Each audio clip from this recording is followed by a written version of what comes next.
and welcome. So great to have all of you join us today for our COP28 reviews and reflections. It's really nice to meet everyone. My name is Michelle, and I am the founder of Clever Carbon and Women in Climate. And we have a very full program today with some amazing speakers who are going to share their experience. So we're going to let everyone come into the room here. I'm going to the meeting room. The waiting room should be off, but Natasha, I'll have you monitor that. We do have a networking doc. So if you haven't added your info to it yet, let me pull that up so that you can add your info. Let me grab that.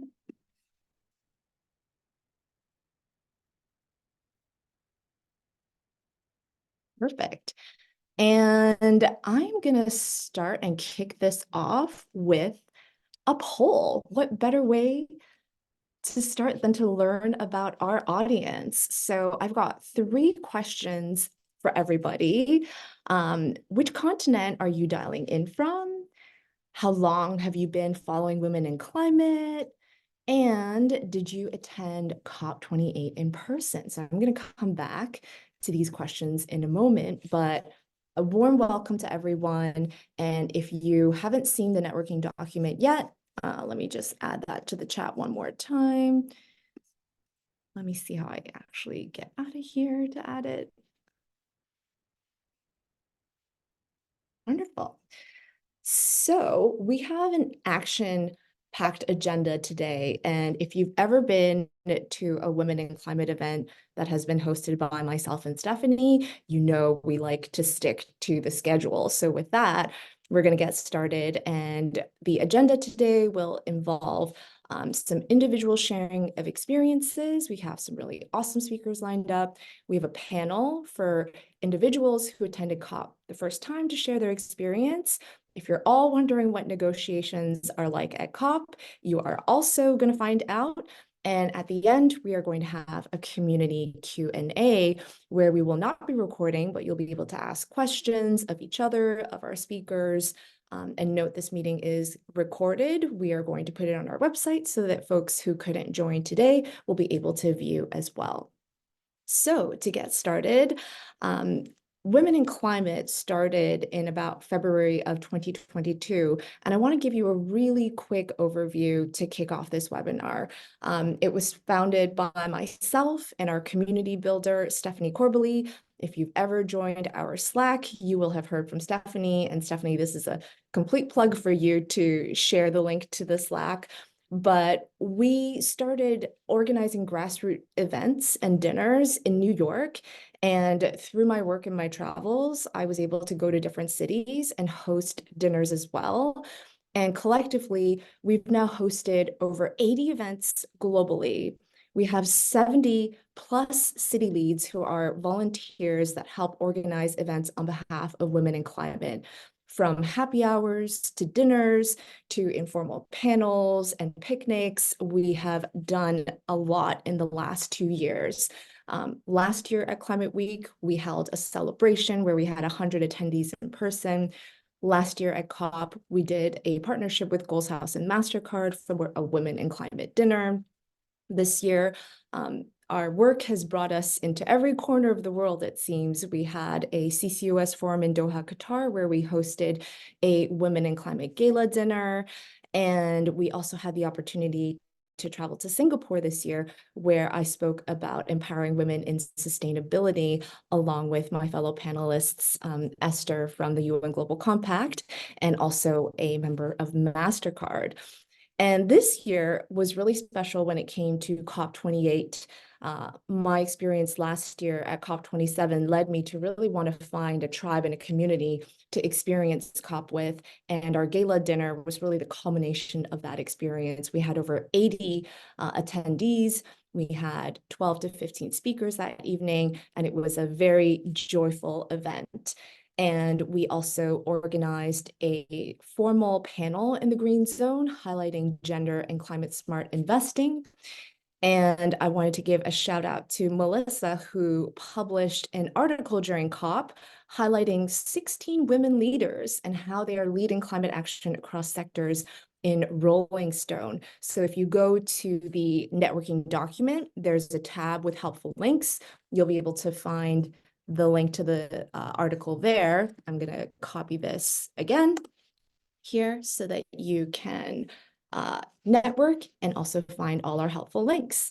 In addition to all the events that we do, we also have a really important resource, our speaker database. We now represent over 800 speakers globally on all different types of climate topics and different levels of experience. If you are a women working in climate and interested in speaking, you're welcome to create a free profile and join our database. And all the work that we do is made possible by our volunteers. Everyone is a volunteer, including myself. So if you're in a position to support, buy us a coffee, we would really love it.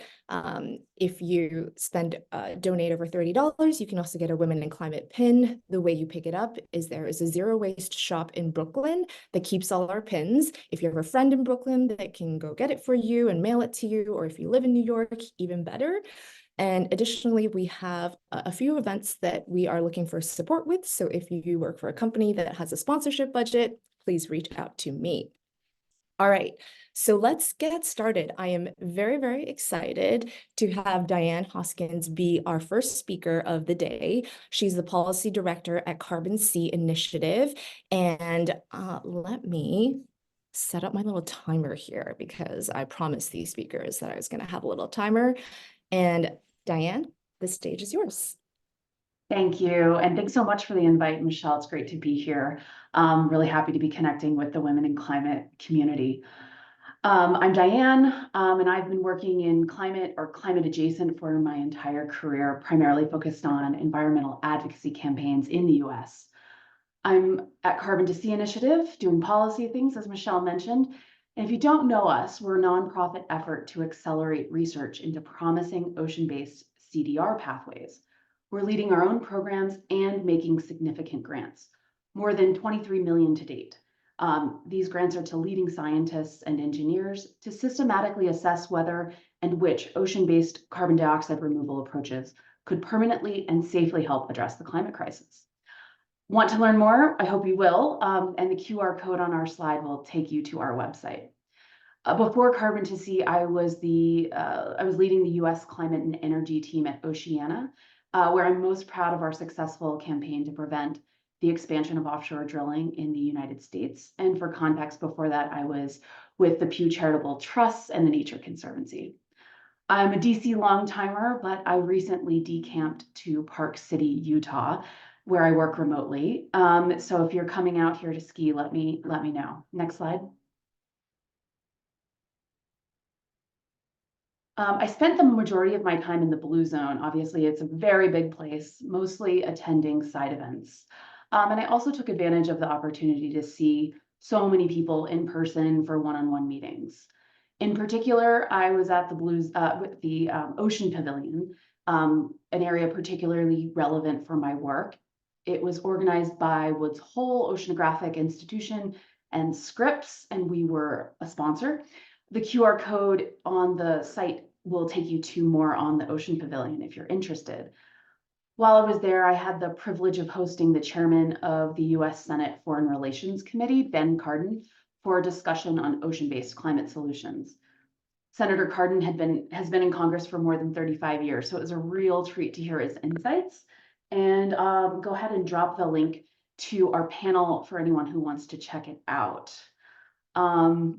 There was far too much happening all at once, so I found it better to focus in a few areas with my limited time, and that made it coordinating meeting points and speaking engagements and panels a bit easier. But also wanted to highlight the Science for Climate Action Pavilion, which was organized by the World Meteorological Organization and the IPCC, among others. Next slide. So what are my takeaways? In terms of the negotiations, it's time to hurry up. COP28's big win was transitioning away from fossil fuels. This is a pretty disappointing statement to celebrate for folks who have been working in this space for such a long time. In no uncertain terms, we need a full phase out, yet we don't have agreement on that yet. So my takeaway is a bit two-sided. On one hand, we're not on track and our leaders are failing us. We're going too slow and we're still fighting over some of the basic realities of the climate math. And on the other hand, this is still progress. So what does hurrying up mean? On a personal level, maybe this is advice, all of these things are probably advice to myself and all of you, but we need to have a sustainable plan. Don't burn out, because we all need to be here for the long haul. But we also need to center impact and the difference we want to make. And to me, that means having a campaign mindset. What do we want to achieve? Who has the power to make it happen? Then we focus all of our time and resources on that outcome, and repeat. International negotiations to me are a bit frustrating, because they can have the result of capitulating to the lowest common denominator. But I'm optimistic about work, especially optimistic about work within countries to strengthen those commitments and working towards making those binding and as durable as process, which will bubble up to the negotiations. And for number three, it's okay, it's perfect to be disappointed in the pace and to stay optimistic. Let it drive you, because I know that we can change the game. And finally, bonus number four is that we're hiring at Carbon to See, and so I would be remiss to not point out, please check out the QR code and check out our job postings. Thanks so much. Wow, just right on time, Diane. Awesome job. Thank you so much for sharing your experience with us. It was very important to me that we highlight what is happening in the ocean space and we keep in sight our oceans, which are not always in sight for us, but do make up 70% of the planet. So thank you so much for sharing. Now, next up, we have Anna Lerner. I'm going to stop my timer here and restart it. Anna, the stage is yours. Thank you so much. I'm keeping my own timer just to make sure that I comply with the rules because I'm Swedish and we are very sensitive to rules. But yes, great. So nice to meet you all. I was floored by the energy and the excitement at the gala during COP28, where I got to see a lot of you in person. So super grateful for that, but also for having me back. I'm Swedish.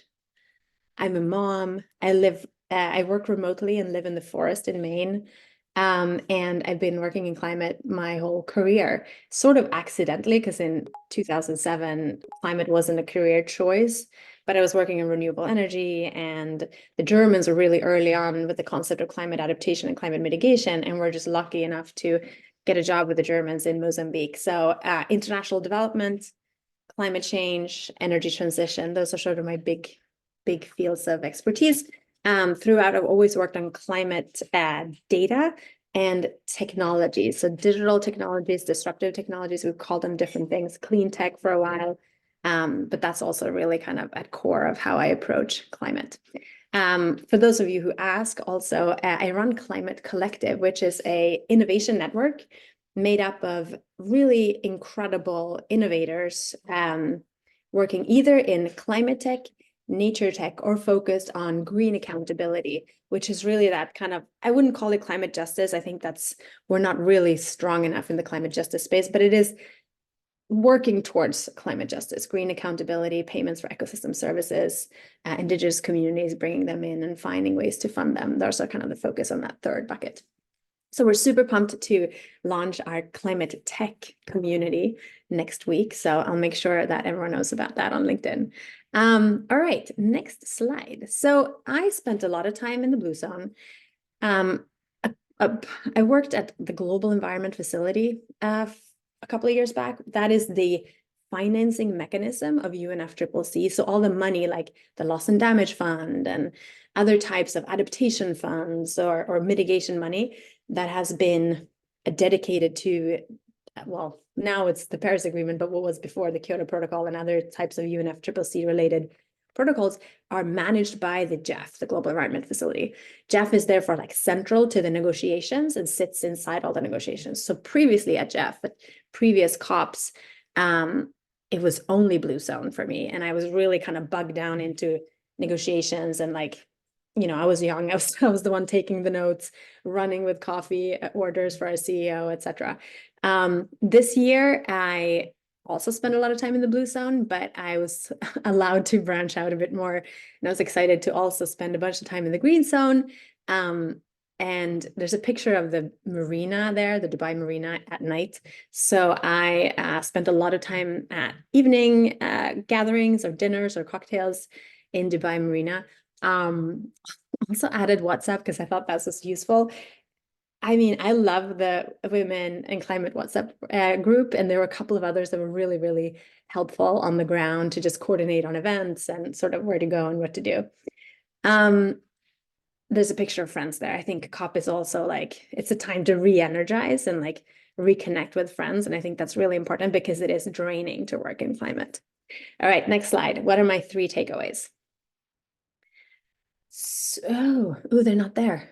Oh, there you are. Perfect. Thank you. So yes, and as someone who's gone to COPs for many, many years and see them change, I just want to say that, yes, they are different today.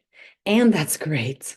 It is a climate negotiation and it's a trade show, and that's fine. It's really important for the reach, the education, the awareness, and the PR that decarbonization and climate change investments get to be part of this. So there's a lot of kind of old timers who are critical of the fact that COP now is both a negotiation and policy focus and a trade show. I think it's great.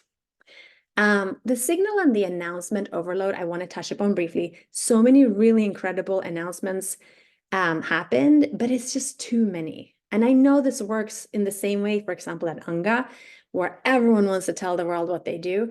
And it is important because it's kind of a forcing function for corporates to step up, but it was a little too much this year. So I would just encourage everyone to kind of spread it out across the year. Don't just dump everything that week. And the last one, and I'm out of time, I have 10 seconds on my watch, so sorry. The revenge for carbon markets. If you want to talk carbon markets, reach out. It was a big deal for us to kind of be re-recognized and not be out of the bad books again. So happy to talk more about that at a different time. Awesome. Thank you so much for joining us, Anna. It was really amazing to have you at the dinner, sharing how you transitioned your career and now getting to hear how your experience went at COP. So thank you for sharing with us. Now, we did start a poll at the beginning of the session. I'm going to end the poll now, and let's take a quick review. Which continent is everyone dialing in from? Looks like the majority of people are dialing in from North America and Europe. We do have representation from Asia, Africa, and South America too. For those in Asia, it's probably pretty late for you, so thank you so much for joining us. How long have you been following Women in Climate? We have a lot of people who are just started, so 56%. We have some folks that have been with us for over a year, so good to see everyone. And then did you attend COP28 in person? 17 people did and joined us still today, which is really amazing to see. We have 79 people that did not join COP. So let me go ahead and share those results with you so you can know who's in the room. And for those of you who did attend COP, feel free to share some commentary as our speakers continue here today. All right, let me stop that. And I'm going to bring up our next speaker here, who is Melissa. Melissa, the stage is yours. Thanks, Michelle and Natasha and the whole Women in Climate community. I'm very happy to be here. I'll dig right in and get right to it. So my name is Melissa June Rowley. I'm the founder and CEO of a content strategy and marketing communications firm called Warrior Love Productions. I'm also a consultant for the World Bank. I've been working with the World Bank on developing their low carbon city program, which is one of the primary reasons I attended COP28 this year, or I should say last year. So this was actually my very first COP officially. I went to COP27, but I was at a side event. I was incredibly burnt out from the year, from a lot of business struggles, and I didn't really go in with much focus or intentionality. I left 5 days early, so I really couldn't give you an assessment or a compare and contrast. But I can tell you that COP28 for me was not only the highlight of my year, in many ways professionally and creatively and through friendships. Shout out to Anna for mentioning just the friendships and the rejuvenation and re-energizing that you get from seeing people that you've known for a number of years or through making new friendships. But really it was a highlight of my career in a lot of ways, because I was able to bring together my background in journalism. Thank you from Michelle for pointing out the Rolling Stone op-ed that I wrote about women working in climate across different sectors. I started my career as a journalist, as a producer at CNN, Associated Press. That was another life. I was on red carpets and movie premieres and award shows, and I was also at the New York Stock Exchange for much of that. For the last 15 years, I've been focused on social impact, on really emphasizing and doing storytelling around the intersection of technology and social good. And it's really only the last 2 years that climate has been more of a focus. And that is, again, primarily because of my position consulting for the World Bank, which I can get into in just a second if we want to switch slides over to that. So I spent a lot of my time in the Blue Zone at the actual conference and at a side activation called Hope House, which is run by my friends at Time for Better. The CEO, Sierra Quitiquit, a good friend, she's going to be joining a little bit later and talking about her experience, which I'm excited to see. So my time in the Blue Zone was, I'm happy to say, very specific and pointed. When I went to the green zone, I was a little bit overwhelmed, walking around, sweating kind of aimlessly. In the blue zone, I was able to participate in 2 different panels through the United Nations Climate Change Global Innovation Hub. The first panel was all around cities and financing climate solutions. And this brings me to what I'm doing at the World Bank. The Low Carbon City Program is really aiming to help cities in developing countries, primarily the global south, tap into the voluntary carbon market. And we're doing this by helping them finance small-scale renewable energy interventions, energy efficiency programs, and EV programs. And this way, these cities can actually not only generate and facilitate carbon credits, but be the beneficiary. So that's a primary goal. We just got our first city to sign up a couple of months ago. Actually, no, a couple of weeks ago. And that happened while I was at COP28. So I'll be able to go give a full-fledged burst of news about that as soon as I get the green light. But I wanted everybody to know that it's underway. The plan is to launch across Southeast Asia, then go to South Africa and another part of the global south. The other panel in the Blue Zone that I was really excited about participating was all around storytelling and narrative. Obviously, from being a journalist for so many years, this was done by Climate Kick. And it had some great, really wonderful trailblazers involved. Sweta from We Don't Have Time, folks from Hip Hop Caucus, and a few others. And we were really focused on how can we lead with hope?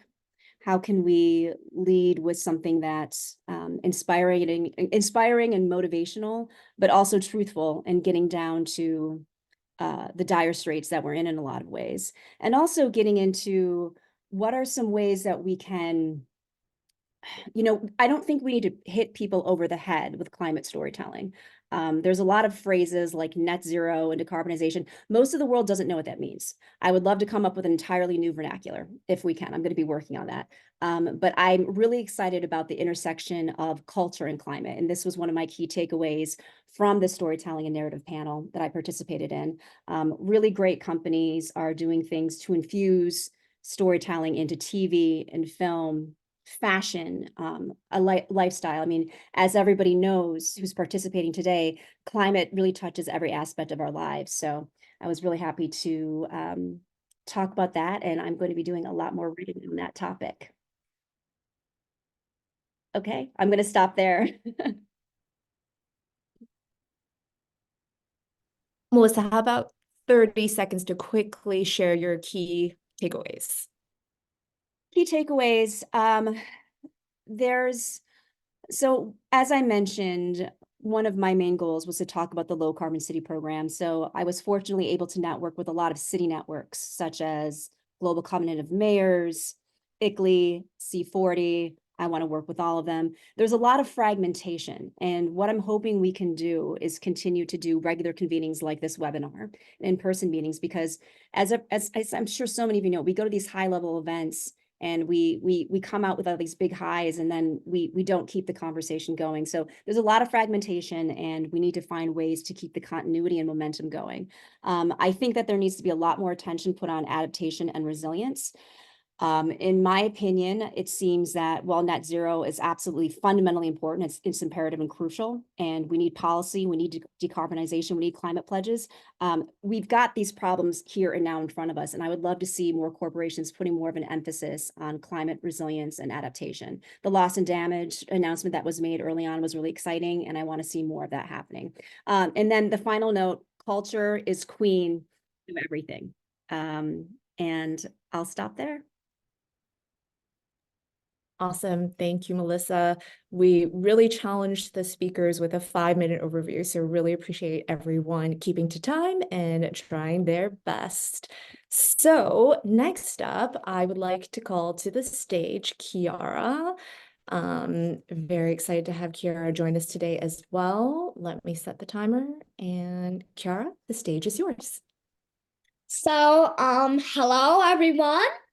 Firstly, I want to thank Michelle and Women on Climate team for having me here today. It is such an honor. So, I am Kiara Kaur. I am 7 years old. I am a 3rd grader.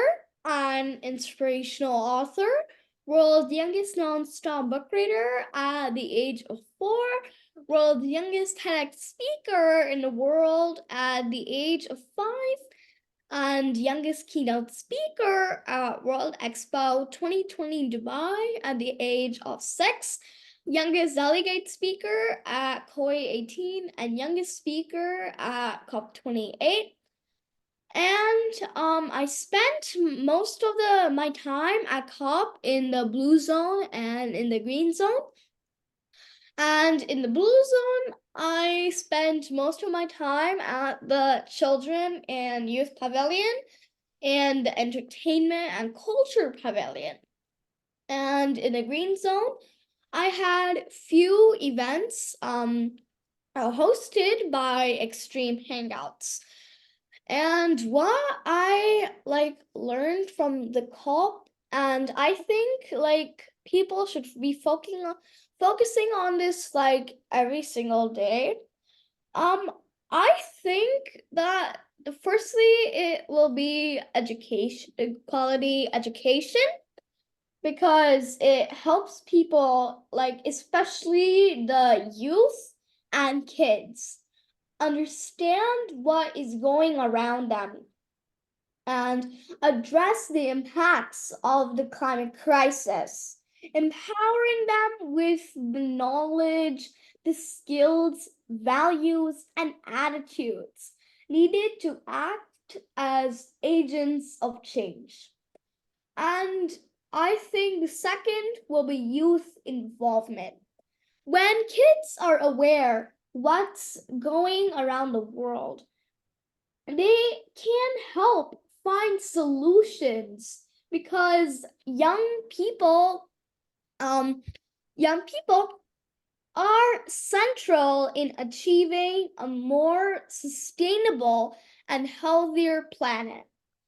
And lastly, I think it would be taking action, making your voice heard to those in power, spreading awareness around us, reduce, reuse, recycling, and upcycling, saving fresh water, and even saying no to plastic, and using renewable sources of energy. And I believe these 3 things can contribute a lot in solving climate change. And thank you. Amazing, Kiara. As always, you have stolen all of our hearts with your impressive speaking capabilities and your ideas. I want to congratulate you on a very impactful COP. I was following you along on social media, and wow, the work that you have done is absolutely incredible. So congratulations, Kiara. And next, we have Sierra Quitiquit. And Sierra will have a little bit of a longer time because I've asked her to share some of the work that she was doing behind the scenes, in addition to all the work she was doing for Hope House as well. So Sierra, the stage is yours. Hi, everyone. Thank you so much, Michelle, for coordinating all of this, and everyone at Women in Climate. It's such an honor to be in a community with all these amazing female leaders. My name is Sierra Quitiquit. I am the founder and CEO of Time for Better. We are a creative climate communications and consulting agency. And I found my way into the climate movement through the lens of the snow, and in particular, the sport of skiing.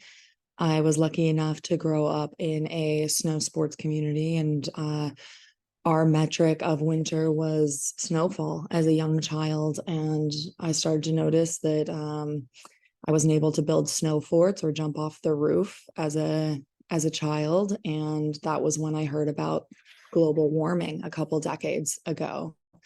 And I was incredibly alarmed that, my precious passion of skiing could one day not exist. And so I started myspace.com/skiers against global warming, to date myself a very long time ago as a wee one. And my climate work took me to become an ambassador to several organizations, including Protect Our Winters, Climate Power, the Global Fossil Fuel Non-Proliferation Treaty, to found Plastic Free Fridays, to highlight, as Kiara's sentiment, say no to plastic, and more recently found Time for Better as a platform to help companies and organizations communicate honestly and effectively around all of the nuances that is climate communications. And one of our verticals is experientials. And so we produced the Hope House. The inaugural Hope House launched at COP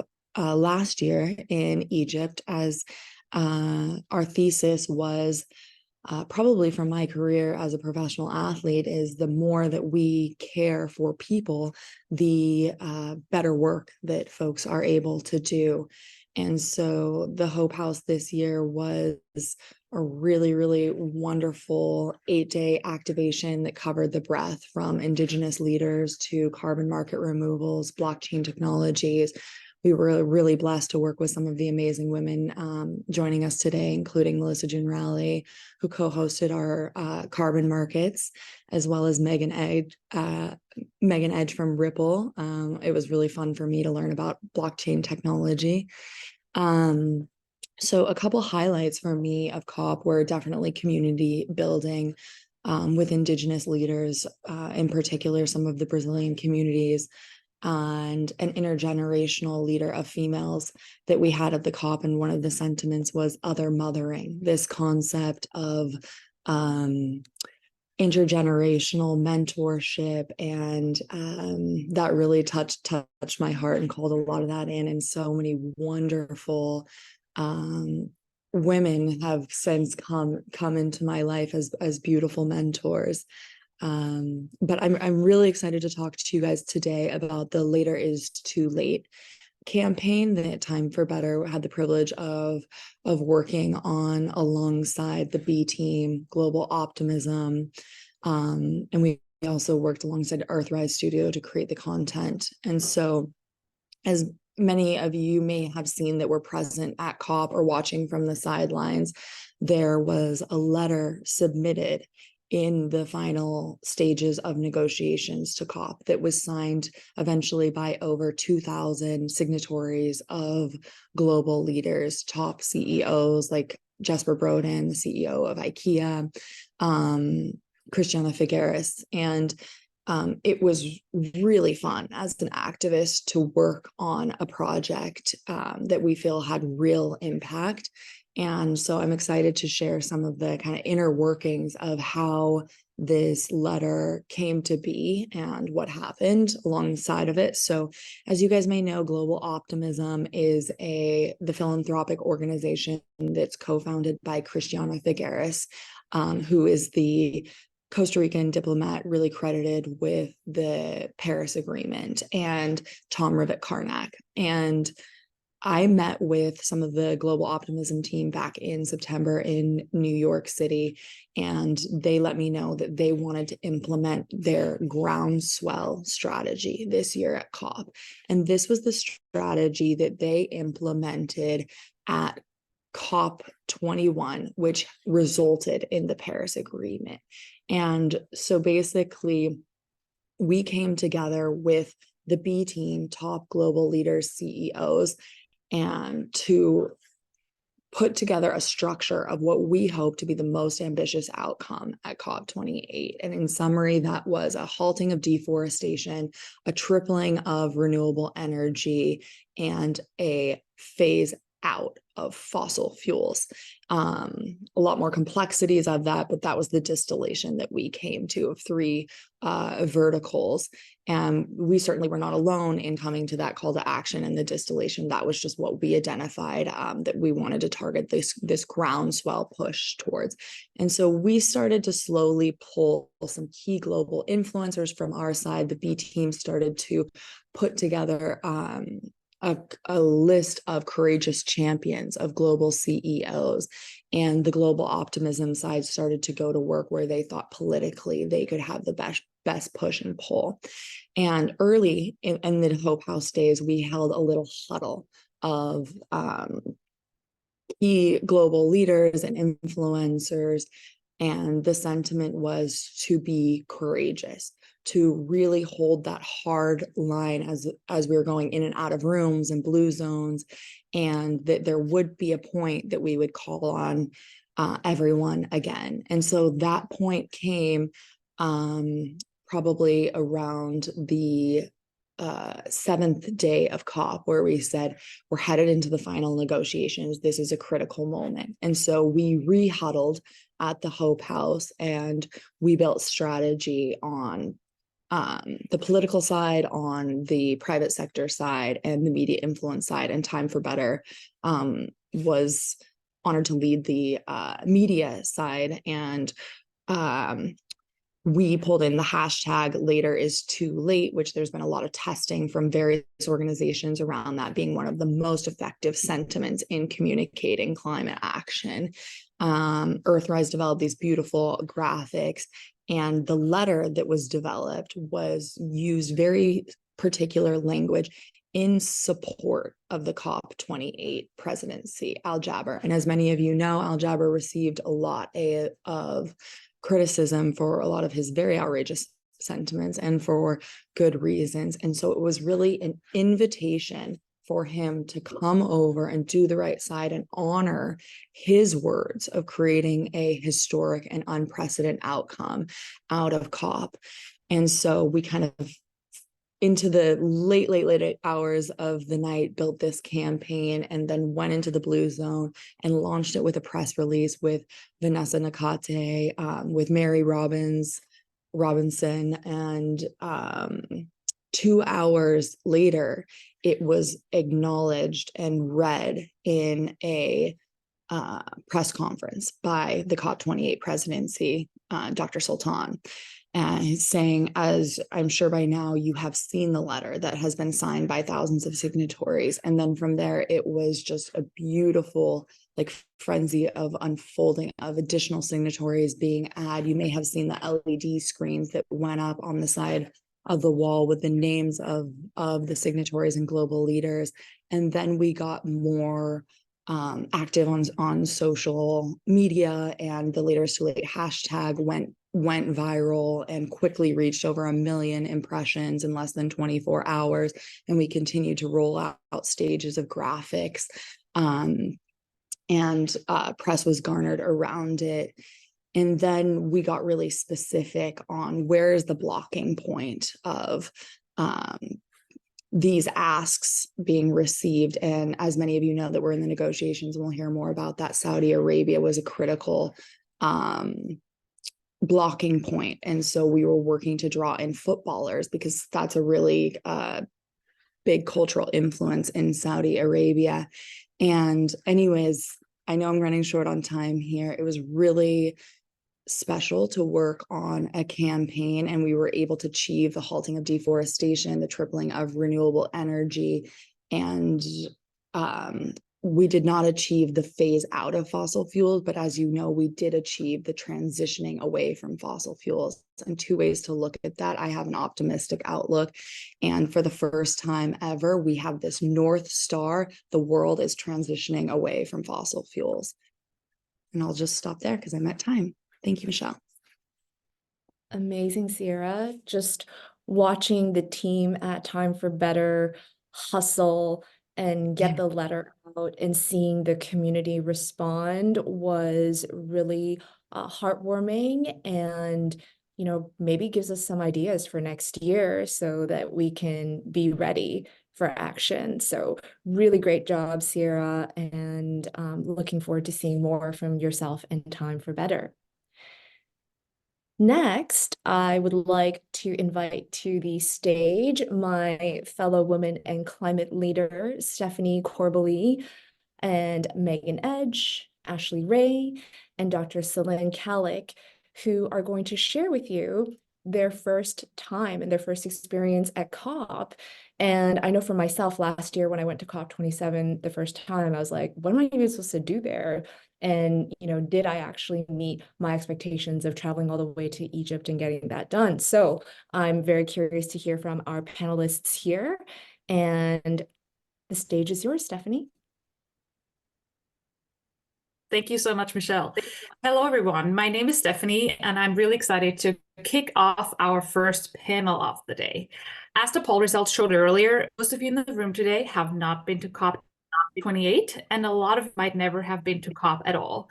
Nothing to worry about. I'm in the exact same boat. I have not attended COP yet, and I'm always wondering how to decide whether I should go or not, and how to set myself up for success if I decide to go one day. I'm excited to give a warm welcome to Ashley, Meghan, and Selin, who attended COP for the first time this year. Thank you so much for joining us today and helping us get clarity on these questions. First of all, I'd love to know, how did you make your decision to attend COP this year?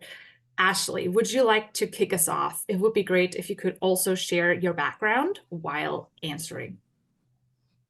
Sure. Yeah. Thanks for having me. And I'm Ashley Ray. I work for Alight. We are an organization that exists to walk along refugees on their journey of displacement. And I'm based in DC. And we really, as an organization, and personally decided to attend COP because, as some of you might know, over the past decade, climate events have displaced over 21.5 million people a year. That's more than crisis and conflict.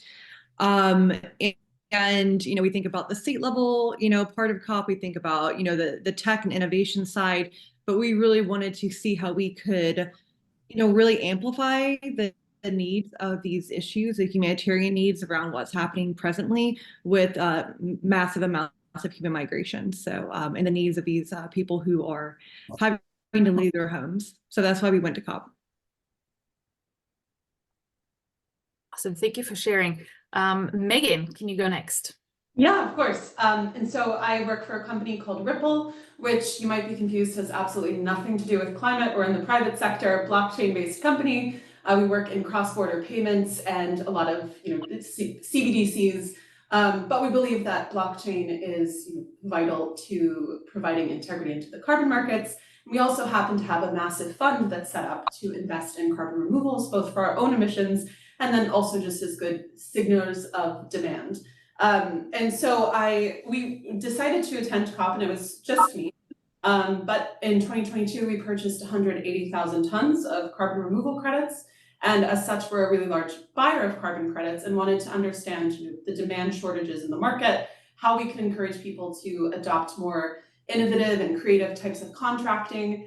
And so our outcome there was largely related into how can we work with other buyers to get them more comfortable with some of the risk that has come up in the last 18 months in the voluntary market. Got it. Thank you. That makes sense. Selin, how about you? Excellent. Thank you so much for having me. Well, actually, I have been joining COPs for 8 years, but as a woman in Smart Energy UK, it's an NGO, and we are working with Syrians and Ukrainians, ladies all around the world to empower them in terms of sustainability. So this year I joined on behalf of Women in Smart Energy, and I'm invited by the world's biggest charity organization, Rotary International, as a renewable energy expert. And I was very happy to join on behalf of Rotary International. It was fantastic, and I will share my feedbacks with other upcoming questions. Thank you. Cool. And the next question is coming right up. I'd love to know whether COP was what you expected, or did anything surprise you in particular? Ashley, can you go first again?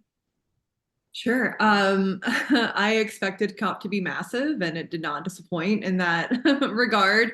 You know, there's just a huge variety of talks in the green zone and blue zone and off campus. So I think it was pretty much what I expected. But you know, I learned so much. But I guess the robustness of the side event space at COP just surprised me a little bit. You know, we'd done a lot of research and recon before going. It was my organization's first time going, along with my first time going. So we tried to get, you know, a good overview of the side event space, like at UNGA as well. But you know, it really took being there to get the full picture of how it works. Yeah, I imagine it's hard to fully grasp the extent when you're not there. Selin, how was this for you? Was it what you expected, or was there anything that surprised you? Well, as an author of Renaissance of Smart Energy, my book mainly focus on Germany's energy revolution. I'm sure there are lots of lovely audiences joining us from Germany and as well as Europe. So this year it was fantastic to see that other 127 countries have signed a pledge. It is called Global Renewable Energy and Energy Efficiency Pledge. So this commitment aims for tripling of renewable energy capacity globally by 2030. So it was fantastic.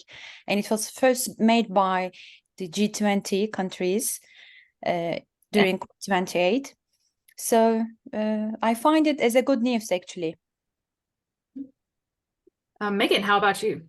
Anything? Yeah, and sorry, we've got like I don't know what happens with the camera in our offices, but it might get a bit trippy in a moment.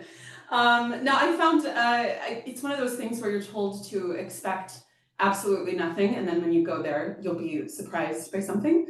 I think, like Ashley, I expected it to just be massive and that's it, but I had only just been to Dubai for the first time. 2 weeks before that, we had our external customer conference there. So I had a small chance to refamiliarize myself with the city when we just got there for COP, but had no idea just how spread out the event would be through the city.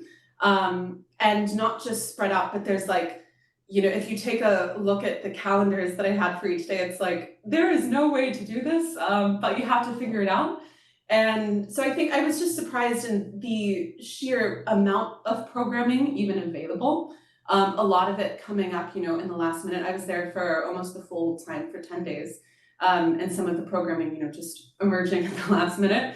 So yeah, I think just the total scale of it, I was somewhat surprised by. Yeah, I find New York Climate Week overwhelming already with so many events going on, but COP must be another level. What was the best thing about attending COP? And Meghan, do you want to kick us off? Yeah, sure.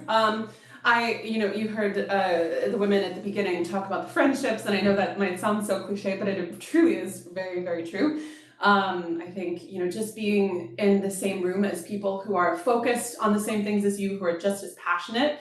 For me, over at Ripple, I'm one of the only people on our team who cares about the climate in this very like nuanced way. Of course, we all care about it, but who's just focused on this and very passionate about it night and day.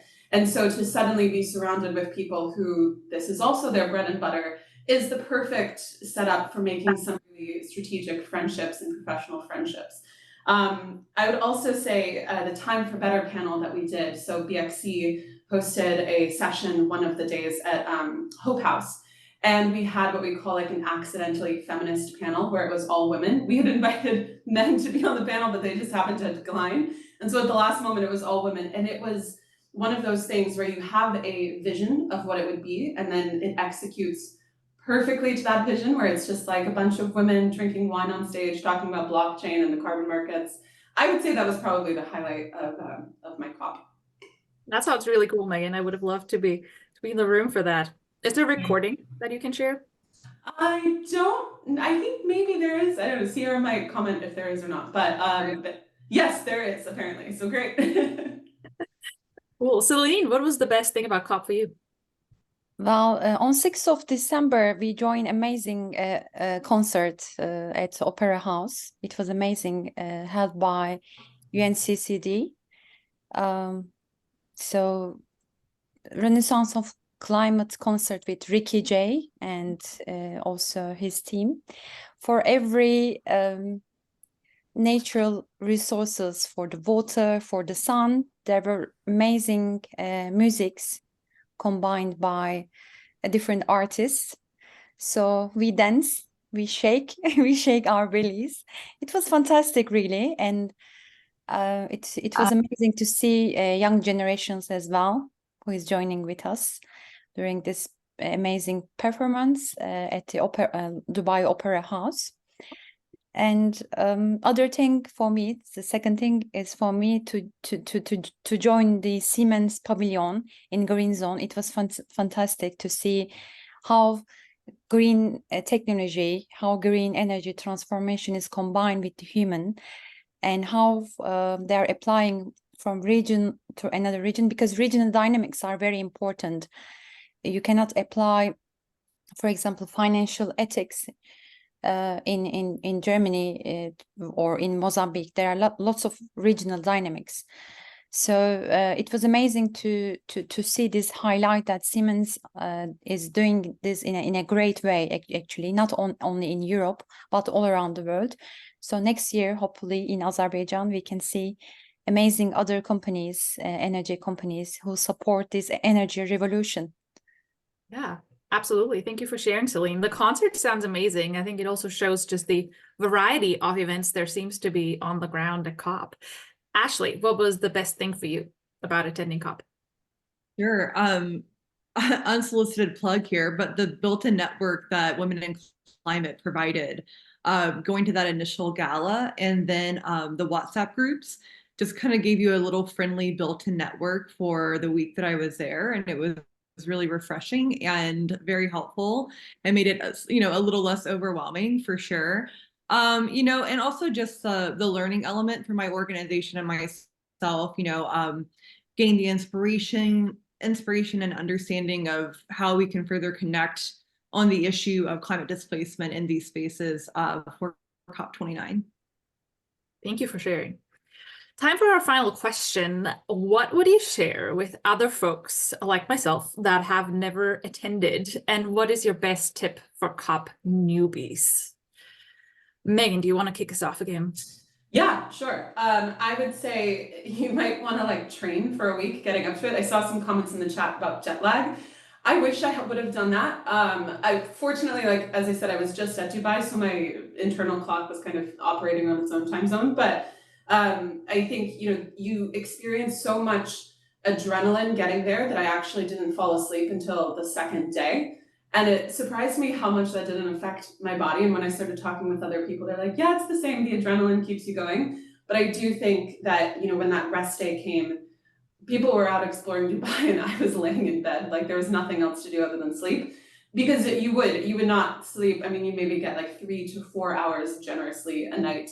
And then the tip alongside of that is translate your notes that same day. I don't know where I would have been if I didn't very obnoxiously force myself into translating everything in my follow-ups, doing the follow-up emails that same night. Sometimes that was a 2 a.m. to 4 a.m. spread of working on my laptop. But if you don't do it that same day, you're going to lose that energy and momentum. You're going to have to try and recall from things. it's tough, but it's really critical, in my opinion, to make time for yourself the same day. Yeah, that absolutely makes sense. It seems so intense from the outside when I follow along with others. And yeah, just so much going on. Selin, how about you? What are your tips for folks who have never attended? Well, be positive. If you cannot get blue badge, it is not the end of the day. To get blue badge is not a piece of cake, actually. It's difficult. Some bureaucratical, process you have to follow. Green zone activities are also educative. You can join with your kids. It's fantastic, amazing. During COP28, there were parks and playgrounds for the kids as well. So when we compare with other COPs, the year's green zone was very, very vibrant, very joyful to me. So hopefully see you in Azerbaijan next year. Thank you. I guess that means you're going, Selin. Yes, I'm planning. Ashley, do you want to wrap us up? How about you? What are your prime tips for people who've never attended COP? I'll just kind of re-hit on a couple points that Megan and Selin gave, was that definitely do a lot of prep work about your schedule, but also strike a balance with remaining flexible, because so much information will happen once you arrive. In the moment, you'll be, there's so much going on that it's going to come at you fast. So we were constantly readjusting our itineraries for the day and where we wanted to go and what the flow was going to be. And then, yeah, about the blue zone access, if you think that that is the right space for you and your organization or business, apply yesterday. It is a process to gain that accreditation. But as Michelle said, I think I just saw in the chat, don't let that stop you from going. There's so much to do, so much quality content in the green zone and the side events. You won't want for things to do.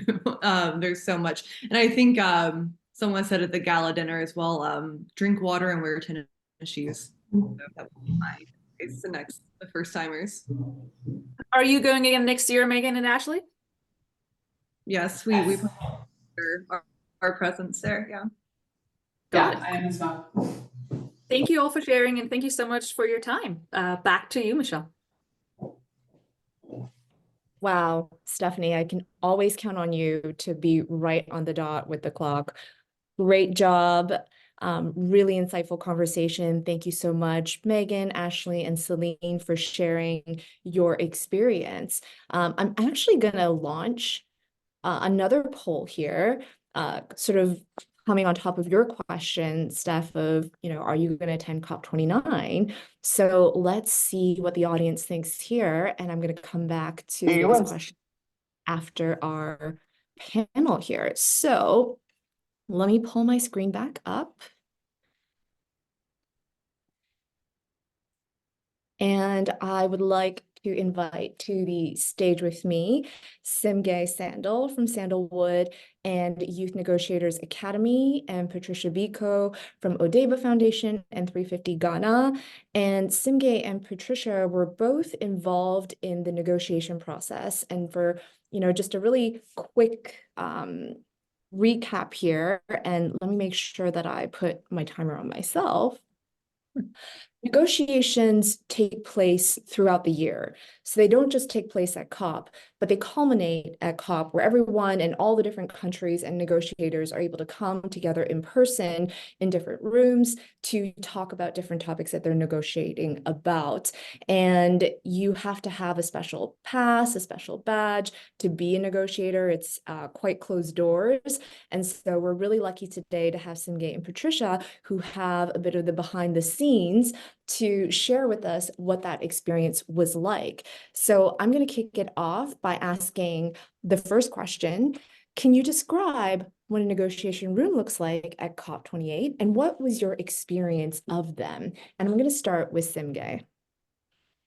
Thank you, Michelle. Thank you also for the invitation, and it's been really, really great to listen and learn from everyone during this session today. And yes, the negotiation room at COP is actually a bunker. So you wouldn't think of it that way, but there is no windows. And according to the policy, it's also not allowed to have windows in the negotiation rooms. So basically, COP28 COP28 took place for 12 days. So during these 12 days for the negotiators, there was only daylight when they were outside of the negotiation room. Negotiations take place, some of them are scheduled, and some of them are on the spot. So you really need to connect and meet the other people that are in there. But basically, as you can see on this picture, we think there is a lot of high-level topic that's being discussed. But when we look into what's actually happening in the negotiations, you can see, for example, here on this picture, that really exact wording and text alignments are also part of this negotiations. Another important point and experience in here is that not all the negotiators, of course, are native speakers, and this makes it sometimes a little bit challenging. One negotiator from Latin America was talking to me, and we were exchanging on how if negotiations would take place in Spanish, they would really rock and roll it. But in English, of course, they have a different vibe to it. So they were looking forward to have a COP where they could speak in their native language. Amazing. Thank you, Simge, for sharing that. Patricia, how about you? Thank you and hello everyone. So the negotiation room is actually where countries, also known as parties, meet to deliberate on the global climate issues and also look at how countries can, ways where countries can mitigate use in mitigating and adapting to the climate crisis. And so discussions in there involves drafting of texts, as Sim mentioned, and also it involved drafting of text on work programs on negotiations that was taken, discussed previously at the previous COPs or previous meetings before the actual COP. And so, and it involves on all the tracks, including finance, Article 6, loss and damage, capacity building, and gender as well. And so, and in the negotiation room, it was my first time in there, and I realized that you cannot go in there with emotions, because there's issues and banter from each side, and if you are going in with emotions, you probably might hit somebody. And I mean, it's so diplomatic that you need to, as a negotiator, even train yourself emotionally to be able to be there. And it's also important that in going there, I mean, before parties meet to negotiate, they share the text on the issues that they will be discussing. And so it's important for you as a negotiator to be able to take your time and go through that document that was shared and be able to cross out what you feel will not be aligning with your country's maybe NDCs and other stuff. So you need to prepare yourself enough to be there. If not, you will not be able to speak and make suggestions to issues that are being discussed there. Awesome. Thank you for sharing on that first question. I'm actually going to stop sharing my screen because we have no more photos after this, and I want everyone to be able to see the two of you. So my next question, you both have slightly different roles when it comes to the negotiating room. Can you describe what your roles are? And let's start with you, Simge. Great, thank you. So outside of COP, actually, I'm working in corporate sustainability, which is, of course, different compared to the COP negotiations, but I've been doing a lot of commercial negotiations. And my responsibility at COP is to train young negotiators on leveraging AI technologies together with the Youth Negotiator Academy. And the Youth Negotiator Academy is actually dedicated to prepare young negotiators much better for these international international and multilateral climate negotiations. As Patricia was saying, you need to be ready before you go there. This is like a completely own jargon. There is like unspoken rules. There is a lot of history. So part of this work that we do with the Youth Negotiators Academy is really focusing on preparing the people and learn about the environment at COP. And in my own responsibility, bringing in my own like negotiation expertise, but also really encouraging young people, especially from the Global South, to embrace the AI technology and leverage their negotiation skills, but also overcome capacity, like lack of capacity they have due to technical limitations, but also financial limitations. Something that I've learned at COP and that really comes very close to my heart is that, and I think someone mentioned this in the chat as well, we are very privileged if we can attend COP, but we are even so more privileged if we can attend COP and our country has the financial means to support us in a good way, provide a good hotel, provide safe transportation to the COP. So all these kind of things play in, and also they need to be considered in the negotiation room, because if you are like more liberate about this and you don't need to worry about the financial topics, you're more self-confident in the room. While if there is other things that are in the back of your mind, or you're worrying about your family back home or whatever it is, and these are all, of course, top-level national delegates, still this aspect really plays in, and that's something you experience when you're in there, and goes really under the skin as well. Such great topics to really think about, and even the language, that is being used for the negotiations has such a huge impact, and we don't really think about that. So thank you for highlighting that, Simge. Patricia, can you quickly share what was your role in the negotiation room?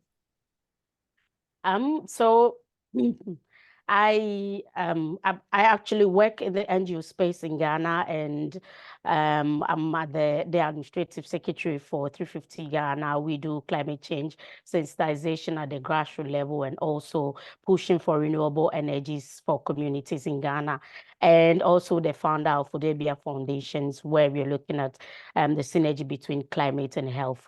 And going into the negotiation room for the first time, I had the opportunity to enroll with the YCC Youth Climate Council Ghana's program, which they call the Youth Governance and Diplomacy. So it's just like Simge's what Simge's the organization does, and in collaboration with the Environmental Protection Agency, which is under government, what they are seeking to do, and then also with the help of UNICEF Ghana, what they are seeking to do is to train and bring out young negotiators, or bring out the interest of negotiation processes in young people to be able to, for a succession plan, we need more people to be able to have interest in this and then be able to go to COP and negotiate on behalf of Ghana. So I was fortunate to be part of the 7 youth selected out of 20 people that went through a 4-day intensive training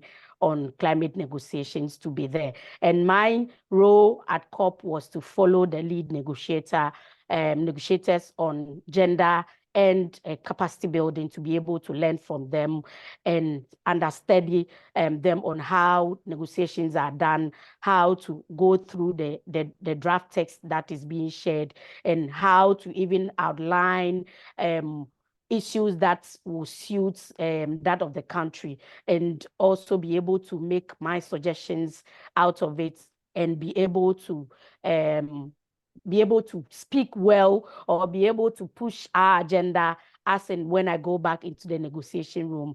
Even though I wasn't given the chance to lead or talk on behalf of my country, it was a team effort, and my team lead coordinators were very, very generous and very, very hospitable, and they were great in training us, and we were able to ask whatever questions or whatever issues we had in the negotiation rooms. We were able to ask them, and after the negotiations, and they were able to explain it to our understanding. And so I'm really hoping that next year I'll be able to do a proper negotiation. We have a future negotiator with us here, and Patricia, don't forget us when you become an official negotiator. We're going to ask you to come back and speak about your experience then. I won't. So with the remaining 4 minutes that we have, I know that both speakers were really excited to get into this question. Do female negotiators face different challenges in comparison to their male counterparts? And if they do, what changes can be made to tackle these differences? So 2 minutes each, I challenge you to come up with a good solution for us. Simge, I'll start with you. Thank you. So recent studies showed that at COP26, there were 37% of female attendees, but they only spoke 29% of the time. And I just shared this picture from the negotiation room with you. I don't know, raise your hand if you feel comfortable speaking in this room. I personally, honestly, I think twice, maybe depending on the topic, I would think 3 times before I push the button and want to speak in there. And for me, there was a light bulb moment when I went on the day off at COP into the Q House, which was a side event that's being organized by different design thinking agencies, like SYP Partners, got to meet Jessica Orkin, the CEO, IDEO, and also Aspen Institute. And they really organized this super warm atmosphere in there. Round tables, good light, daylight, just feeling you're part of it and like belonging to this whole group. And believe it or not, during the day I was at the Q House and attended different sessions on like building collaborations and how to work together for social innovation. Audience questions were 2/3 from women compared to the other stats that I just shared.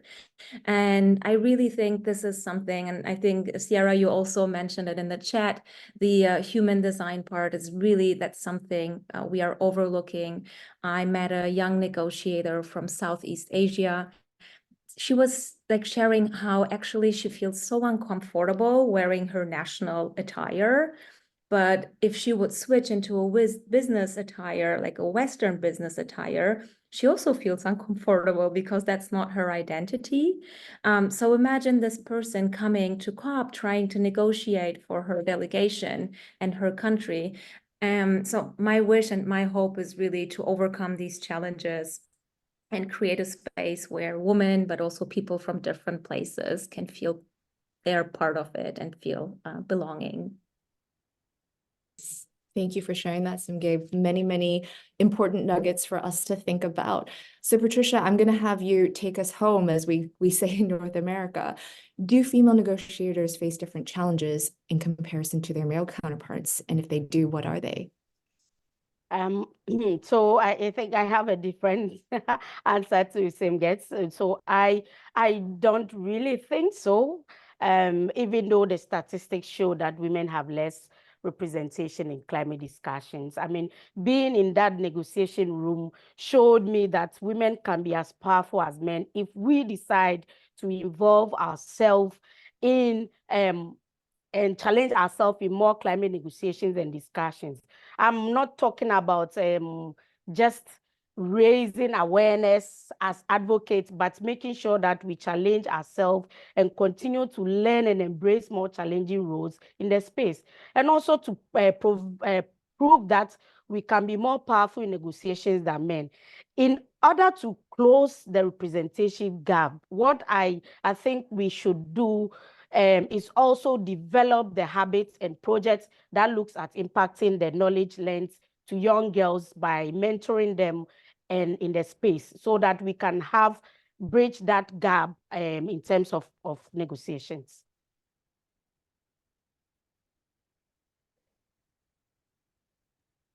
Michelle, you're muted. Thank you. I love that closing, Patricia, because we, women can be just as powerful, and we can really learn different ways and perspectives to view the situation. So thank you for ending us on a positive and empowering moment. And Simge and Patricia, thank you so much for sharing your time, for doing the prep work for us for today's conversation. You have both shared some invaluable information and shared some insights that we would not have gotten without your input.